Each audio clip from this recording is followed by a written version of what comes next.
Hello, everybody. It's Marci from wavesofcommunication.com.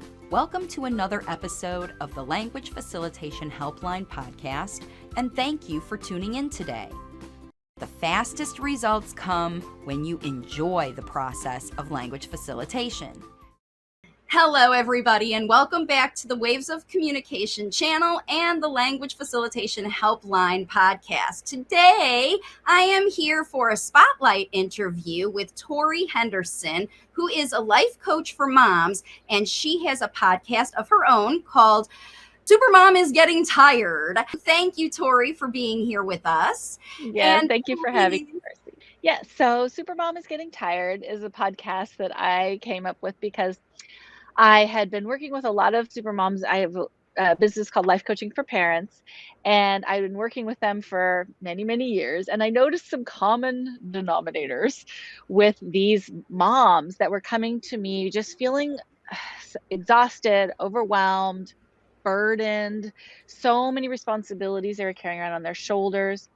And I started to, I called it the 4 Ps. I work with moms who kind of tend to fall under people pleasing, perfectionism, self-pressure, like I'm not doing enough, I need to be doing more, and then pushing through, like I'm tired, but I can't be tired. I need to rest, but I won't allow myself to rest. And so we just push through. And so these 4 Ps, I kind of came up with this title of like super mom, right? Where it's these moms who don't necessarily think they're super. In fact, it's quite the opposite. But I left my full-time teaching job and started doing parent education. And then I felt like I was just perpetuating this perfectionistic idea that there's a right way to parent.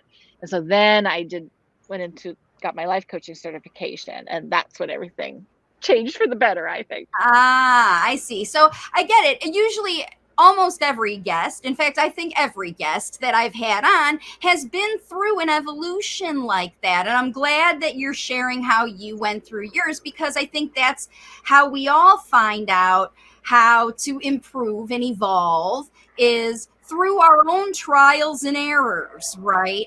And I think that's the thing that what I really loved about your platform and why I invited you on is that you help parents give up maybe that idea of those P's, right? And dig in and do work, because that's what we talk about on our platform is I have all the strategies you need. I've got workbooks. I've got everything you need to help you facilitate spoken language, but none of it's going to happen if you're stuck in one of those 4 Ps, because you won't take the action your child needs you to. You won't be feeling good about yourself. You're too busy worrying about whether you're doing it right or wrong to actually do anything. I think it freezes you up. Doesn't it happen like that? For sure. I think we can get inspired and motivated from somebody like you, and they give us a tool, but then it wanes so quickly because we don't know how to manage our thinking. And so what I try to help parents with is to get their mindset in the place to handle whatever challenges come their way, and so that they are feeling, kind of resilient. And what I love about the work that you do is it eliminates one of the top obstacles that get into parents' way. So if there was top 3 reasons why parents don't take action, they get good advice, they learn what to do intellectually, and the top 3 reasons why they don't put it into practice on a regular basis, one of them is this nasty, sneaky little thought called, I don't know what to do. And so when you have this thought of, I don't know how to handle this, my kid's having a meltdown, I don't know what to do, I don't know how to handle this, my kid's screaming or just having some sort of won't talk to you, is ignoring you, and the thought is, I don't know how to get his attention, I don't know how to get him in the car, I don't know how to get him to take his vitamins, whatever it is. The thought, I don't know, what that does to your brain when you think it is it blocks you from seeing all the solutions, because you're like, I don't know what to do, and we like to be right. And so all of a sudden there's like nothing available in our resources. So when you literally say it's coming from so deep inside of you, right? I don't know what to do. It's out of that feeling of I'm in this situation. I don't know. And you really don't know. And at that moment, when you say it, you really don't have access, even if you do know Even if what you to did know, do. you don't You have access don't to have it. access to Right. those tools. So this is where I need your help, Torie. Help my audience. Can you give us a quick, I know that I'm all about tools, and for this, we need a tool. What can Yeah. parents do when they find themselves in this bubble of, I don't know what to do? How do they Yeah. do? I What mean, I can think the most important thing is just it's weird because it feels so true. It's like you're just reporting the weather. It's like, "Oh, right? the skies are blue today." It feels like you're just saying a fact, but the thought and the statement of "I don't know" should be eliminated from your vocabulary. You are no longer allowed to say that, because look at what happens when we turn that around and we just have the thought of your kid's having a meltdown and you're like, "I know how to handle this." What happens when you think that thought is your brain starts scrambling. Or even It if you starts don't looking. know, you can, if you say, I can, right? I can handle this. It gives you just enough time to maybe find the tool that you know. I Maybe if know you what feel to like you don't do. know, even if you feel like you can, I don't know right now, but I know I can figure it out at least. Yeah, or You this know, is figure outable, you know? right, There's a right. solution to this. Like even if you just it feels like a lie, but if you say I know what to do here, what that does is your brain then starts looking. Our brains like a puzzle to solve. So if you say, I know what to do here, and you're like, no, I don't. Right. But then what happens is your brain starts looking for things to do. And then it starts pulling all those great lessons they took off of ways of communication. They all start coming back to you and flooding your brain Yeah. because we like to be right. And Right. so you got to make sure that the thought you're thinking about the meltdown, about your kid ignoring you, that you don't default to what feels true is I don't know what to do, but you just say like, "Oh, I know how to handle this." Oh, here's an idea. And Yeah. it allows it to pop in. And that's Or it. like you're That's saying that of like, space. this is That's figure what we're outable. There's talking a about. solution here. Yeah, exactly. It's the space that I don't know takes away, right? Yes. When Yes. you at least feel like you can figure it out, even if you can't, if you tell yourself, I know, and it feels like a lie, at least tell yourself, I know I can figure it out. Like the idea that there is a There's the solution, even solution. if it's out there, I don't know it, at least know that you know that somebody else, because that's what you, when you think I can't do this, automatically you feel like somebody else needs to do it for me, or I wish someone else would do it for me, and they don't have anyone else there while they're trying to get the kid in the car. There is no one else. But Yeah. when you know, and when you don't know, that's again where it takes you. But I love this self-empowerment statement that you even say to yourself in the moment when you believe you're in one set. You can talk yourself into another mindset with this statement of, I do know what to do. I know what to do here. And it's very empowering. It's going to give you a completely different emotional response in that moment.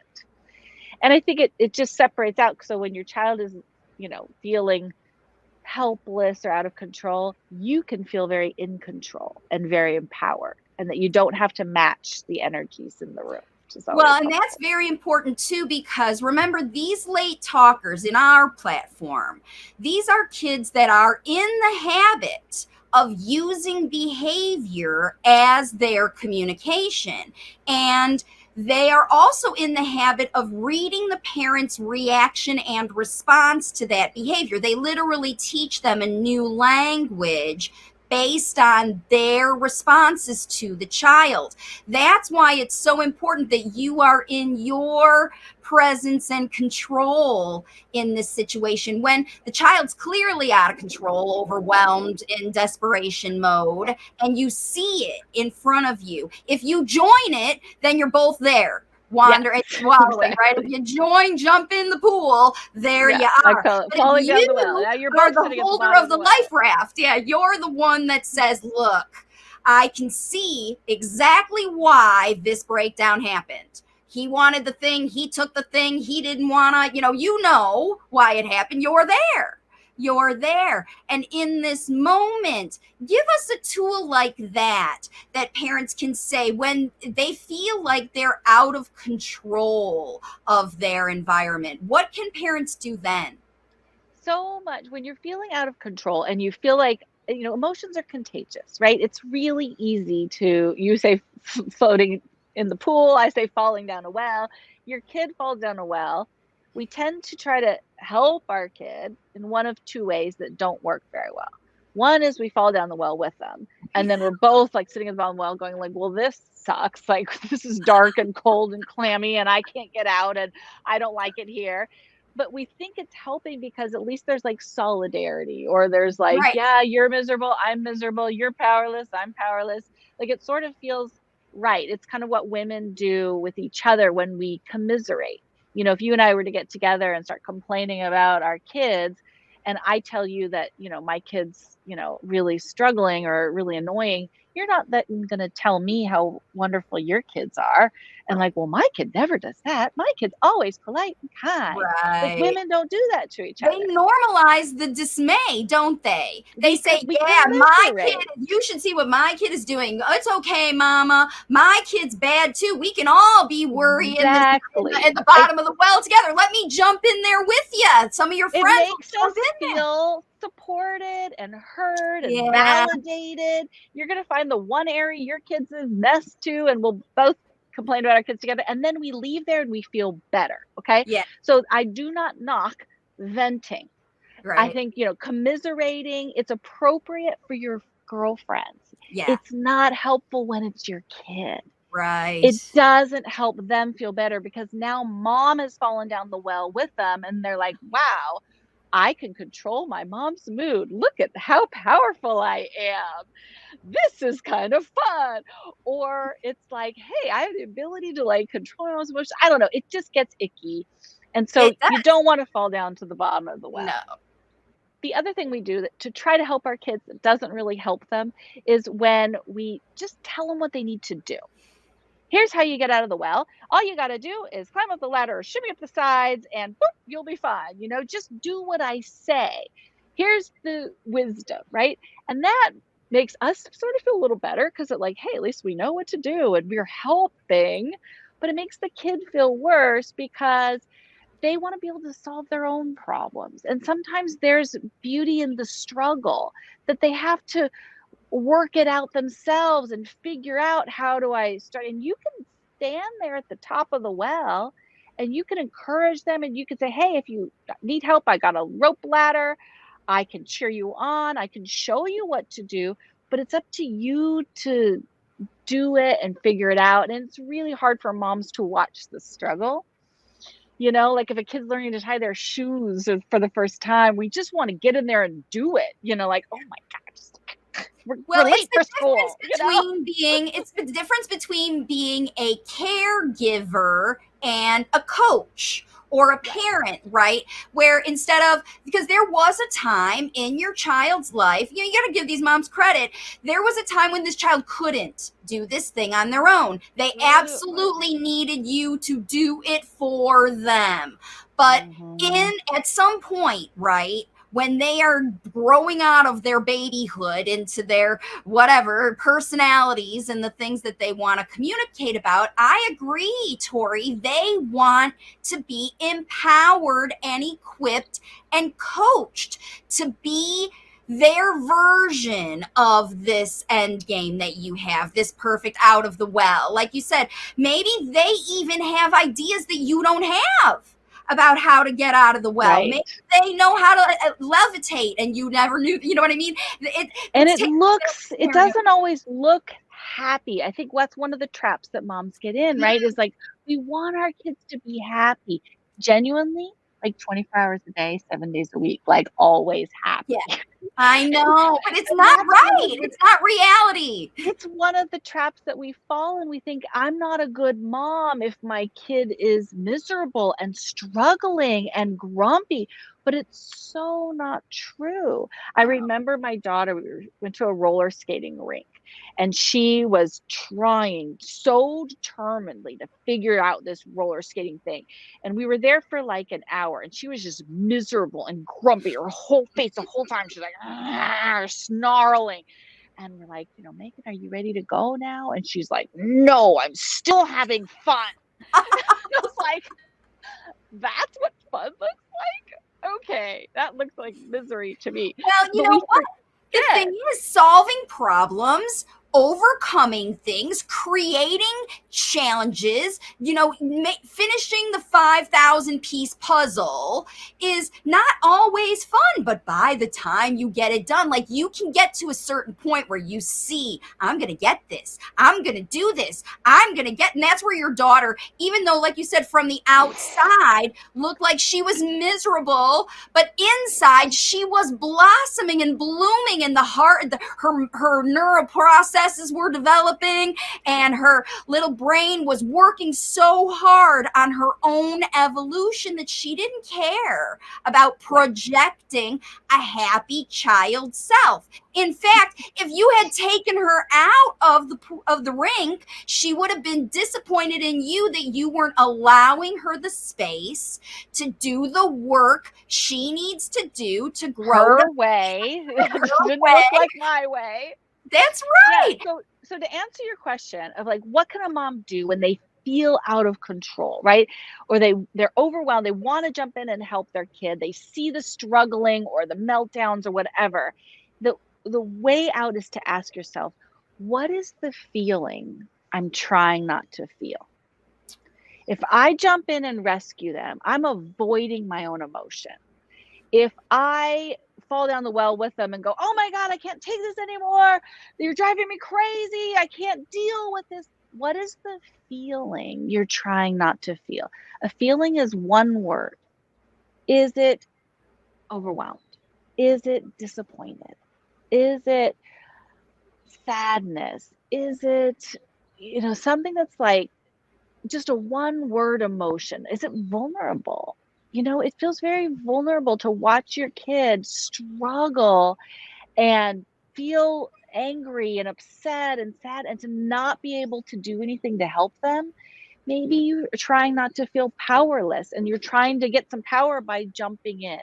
So I think that's the most compassionate thing we can do, is to ask ourselves, okay, I'm feeling out of control. I want to fix this, solve this. I want this to go away. I want to walk away. What is the feeling I'm trying not to feel? And if you can just find the emotion and name it, if you can name it, you can contain it, right? It Yes. feels so much better. And then just allow yourself to have that in the body. I keep touching my body because it's a I know it's physical true. sensation in the body. And you know what? You can always find it. My next guest, I've got another guest coming on who's going to talk about that visual imagery, because you can actually find it. But I think you're right.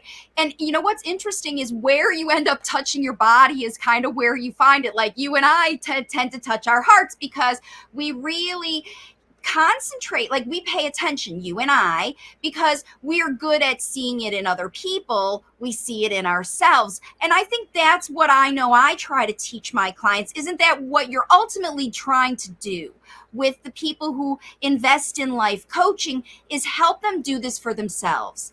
Pay attention and be present with your own emotions and responses, all the things you're doing, you're thinking, all of that stuff, just really paying attention to it. What I And love about life coaching is that it doesn't build a dependency like therapy sometimes can, where life coaching basically teaches you how to coach yourself. So you've got this little voice in your head that's a coach, instead of all that naysayers in there, like the pressuring of, you're not doing enough, you're failing, you don't know what you're doing, like all those other voices that aren't helpful. It quiets them and moves them out and replaces them with this inner life coach that's very compassionate and encouraging, and just a little bit more gives you the ability to observe and choose. It creates I space. love that. I love that. You know what? Because I'm just going to be straight with you. You know, life coaching is one of those things that people see and they have a reaction to. Even if they just hear life coaching, they're like, yeah, that's bunk. It's a Yeah, little that's whatever. cringy. Yeah. It's a little cringy. Yeah. And so that's why I'm super glad that you're here and you're explaining to people what a good life coach, this is what I feel like, and that's what I try to do, because my programs are equipping and empowering parents to not need me. I don't even work with the kids. I train you to do it because that's where you are. But a lot of the things we talk about are about this responsibility that you have with your child, and your responsibility that you have with yourself. And our heads are full of these naysayers, your mom, your dad, your boss, your Culture, whatever, and they're the ones you spouses. make up. The only ones that talk to you while you're not, it's not other people, while you're by yourself, and you hear these voices in your head telling you what to do, how to feel, that you should, that you shouldn't, that you shouldn't have before, that you should in the future, that blah blah blah blah blah, is all of that stuff. It Life coaching helps you organize all of that into a voice of reason in your head, the one that helps you make the right decisions for you, and not because she did it, or because they did it, or because that kid did it, or because somebody else told you, but because when you do know, like, I love that you always feel like you do know, because I feel like knowledge is the squasher of fear. Because if you don't Right, know right. what to do and you feel like Mm-hmm. you know, even if you don't feel like you know, when you say it, you put that belief in yourself, and that helps Mm-hmm. you create the entity, that self that you want to listen to, yourself that has the good ideas, right? When you're Right. Yeah. struggling. Yeah. So if there's, kind of like the top three things that I think people can get, why block them from taking action and taking good advice is, one of them is the I don't know what to do. And so if we eliminate that and we have this confirmation bias of like, I do know what to do, right? That tells your brain what to look for. The second thing is to pay attention to your own emotions and really asking yourself this question of, well, what is the feeling I'm trying not to feel right now? That's going to get you back in the driver's seat of your brain and your body. It's going to give you this feeling of being in control. So when we put our ability to feel like a good mom into the hands of our kids, and they're not doing a very good job of taking care of our egos, we feel powerless. We feel out of control. We feel like the only way to feel like a good mom is to get you to change your behavior. If you would talk more, I could feel like a good mom.